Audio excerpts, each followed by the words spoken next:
ҳамоиши илмии назариявӣ дар мавзӯи эмомалӣ раҳмон қаҳрамони ваҳдати тоҷикон бо ташаббуси факултати иқтисод ва идораи донишгоҳи давлатии омӯзгории тоҷикистон ба номи Садриддин Айнӣ доир шуда олимону коршиносонро ба ҳам овард.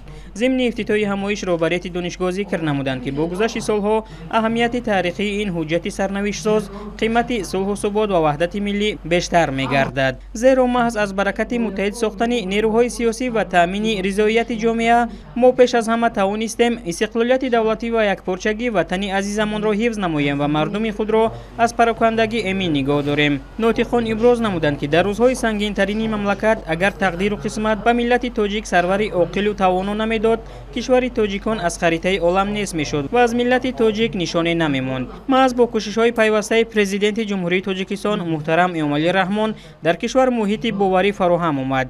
ҳамдигарфаҳмӣ ва ҳамдигарбахшӣ вусъат ёфт, ваҳдати миллӣ устувор гашта осудаҳолии мардум таъмин карда шуд. ҳамин гуна дар саҳифаи таърихи Тоҷикистон рӯзи 27 июн ҳамчун рӯзи ваҳдати миллӣ сабт гардид. сиёсат, таҳаммулпазирӣ, матонату мардонагӣ, далерӣ, дурандешӣ ва ғамхории президенти ҷумҳурии Тоҷикистон муҳтарам Эмомалӣ Раҳмон буд, ки Тоҷикистон ва миллати тоҷик ба чунин комёбӣ ноил гардида якпорчагии сарзамин таъмин гардид. гуногунандешии сиёсӣ кафолат дода шуд, низоъҳои дохилӣ пешгирӣ карда шуд, фарҳанги гуфтушунидҳо ва таҳаммулпазирӣ таъмин гардид.